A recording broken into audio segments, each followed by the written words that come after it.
humility is something, we can't just say, yes, I want to be humble now, I become humble. Humility is a quality which you have to work every day. And there is a secret in that. The secret is you should forget about yourself. Because what you know of yourself is the ego, identity. What you know about yourself is just that, but you don't know the deepness of yourself. So that, what you know of yourself, you should forget about that, which is very difficult. So humility comes when you think of God first. You don't take credit for what you do. Why should you take credit? You see, imagine if God doesn't will it to happen, will it be possible for it to happen? No, it will not. Last week, when I was in Mauritius, one couple came to me. For 15 years actually, they've been trying to get a child. 15 years they've been trying to get a child. They tried everything.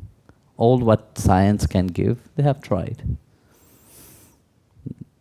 So it means somewhere it must have happened, no? If you're trying for everything. But why does it not happen?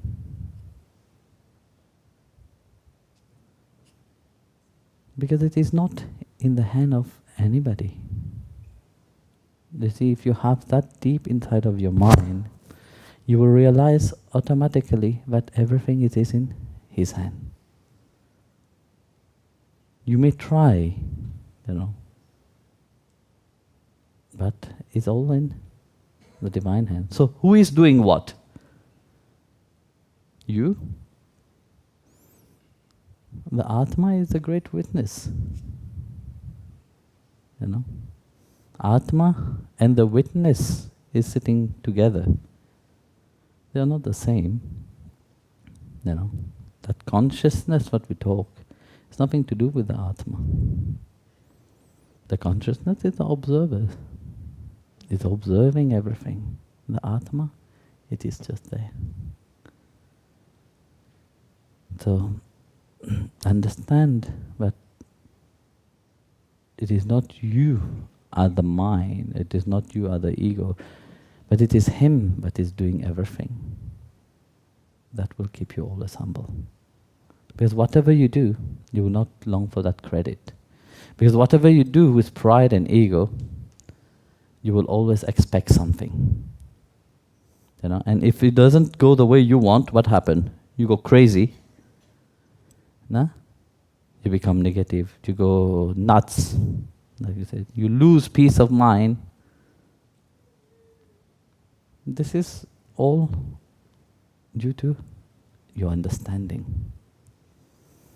That's why on the bhakti path, we choose to put God first.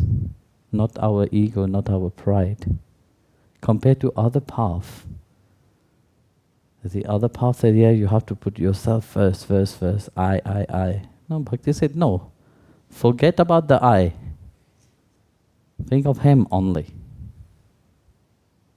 Because if He doesn't will it, it will not happen. Like in the Ramcharitramanas, Goswami Tulsidas, right? Not a single leaves move if Ram doesn't will it. So if Ram doesn't will one things to happen, not a single leaves will move. That's, you see, this is the greatness of humility.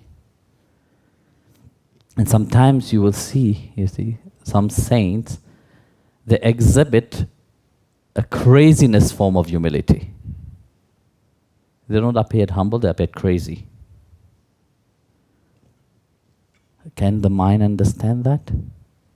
No, the mind can't understand because you operate, you have a certain norms in your mind how things must be. No? So you go as a robot. Even on the spiritual path I'm talking about. You go like a robot because you think this is, it must be like this, it must be like that. You think you know better than God. You think you know better than the Guru. It must be like this, like this, like this, like this. Because this is the norms which is written. But for the saints, for those who have attained the grace of the Lord, they're beyond that norms. For them, they are directed every step how He will it to be. And for them, their life is centered only in Him. Wherever they go, they will just sing the name of Panduranga, Giridhari. No? While when you look outside, what you will see? You will say, this one is insane. But in reality, they are embellishment of that humility. It's not easy to be humble all the time, because your mind wants you to be you want you to be somebody. No, but somebody, how you understand, somebody, how it is written, or how the norms want you. You have to fit in a certain standard in this world. No? You have to have a certain standard, then I am somebody. Everything what you do, even on the spiritual path. You like people to see you, you like people to acknowledge you, but you don't want Him to acknowledge you. He is very, until that sincerity, like yesterday I was explaining, don't awake, He don't reveal Himself. There was a saint, called Zanabai.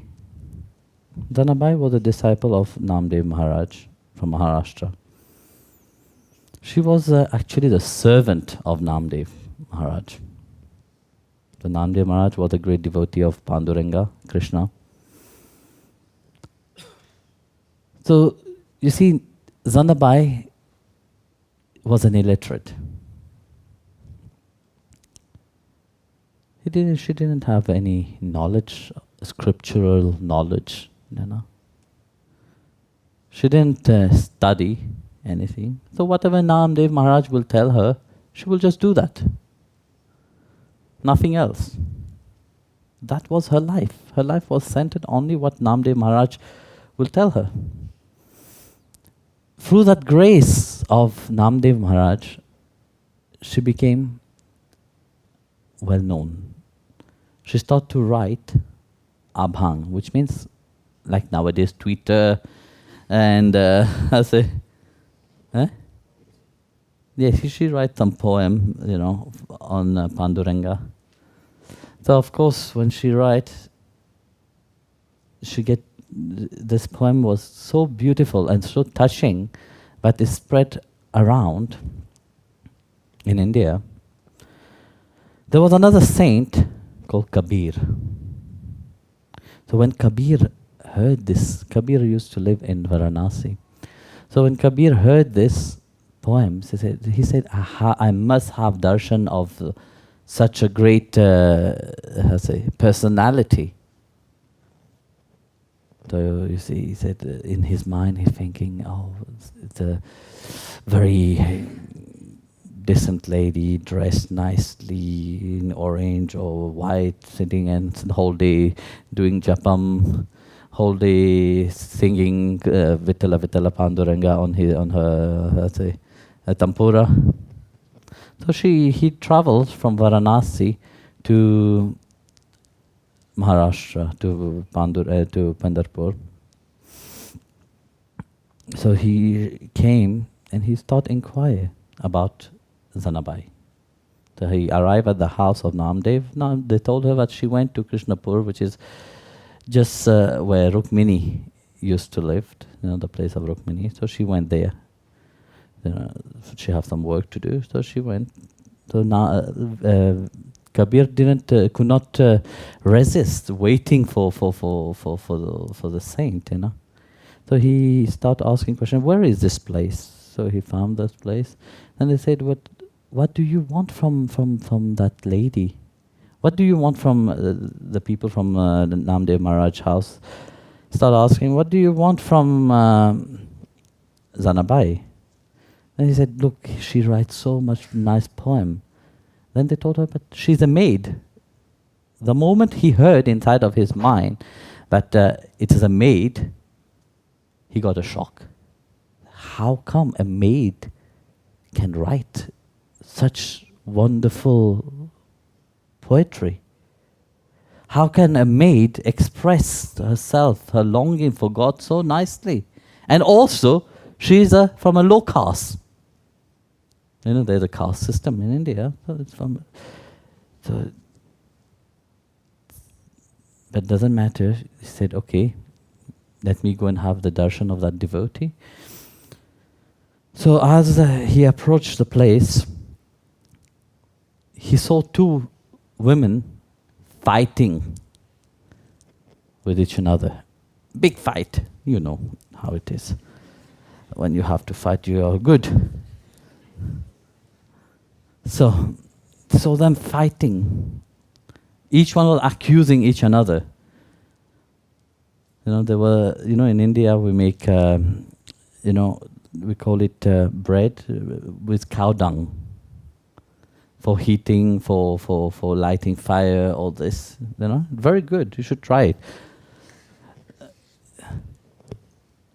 So they were making, but one of them was stealing from each another.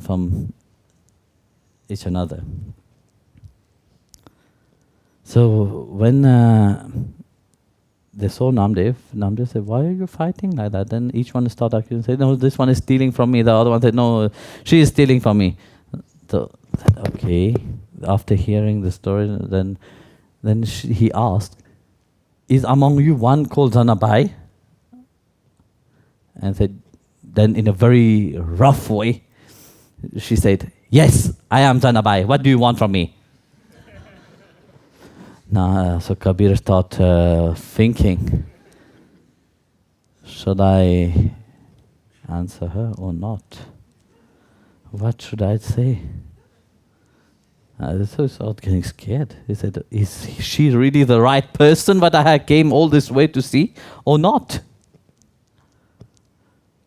So out of fear, you know, said, okay, listen, I come from far away to see you. Said, yeah, what do you want from me? No, nothing. I want to have darshan of you. I heard some of your, poetry. It was so beautiful. Now I have darshan. Maybe I go.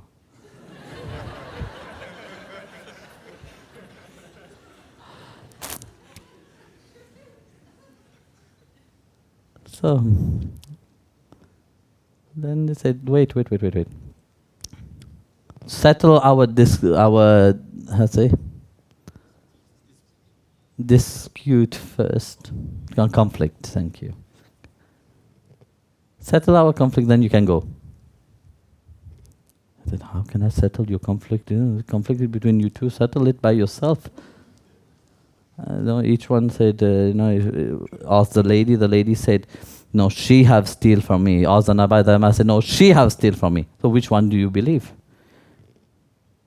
So then Zanabai said to Kabir, come here, I'll tell you something. You take each of the bread, cow dung bread, put it by your ears. My one will say, Vittala, Vittala, Vittala. And then you know this is my one. And her, I don't know. Okay. Kabir took the first one, he put it by his ears, he heard, Vittala, Vittala, Vittala. Like that, he separate. Majority of the bread was for Zanabai. So seeing, then he started wondering, what a grace I got to heard the divine name, to heard the Lord's name from a cow dung.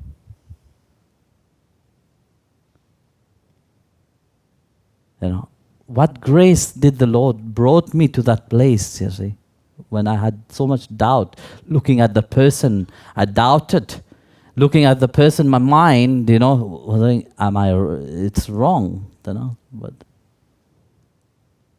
but only through the humility. Then he asked Zanabai, how come that this breath chant the divine name?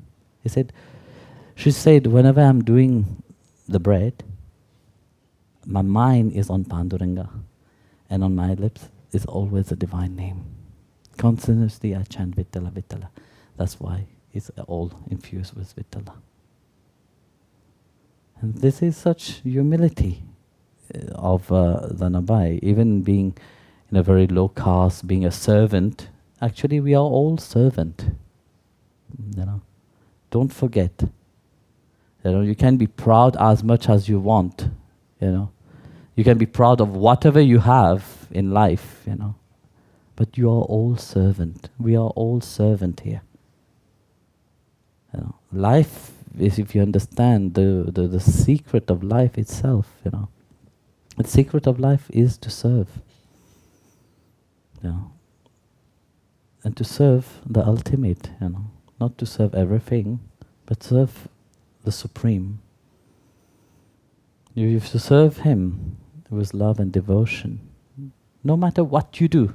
Like Zanabai, even doing the cow dung bread, you know. Whatever you do, Bhagavan didn't say that you should leave everything, you know, and just say, no, I don't want to do my job. No, he said, no, do your dharma. You know, you have been born to do a certain dharma. Enjoy what God have given you here firstly. Do it with love. But do it in a way of surrendering everything to Him. Knowing that it is Him that is giving you that opportunity of serving Him.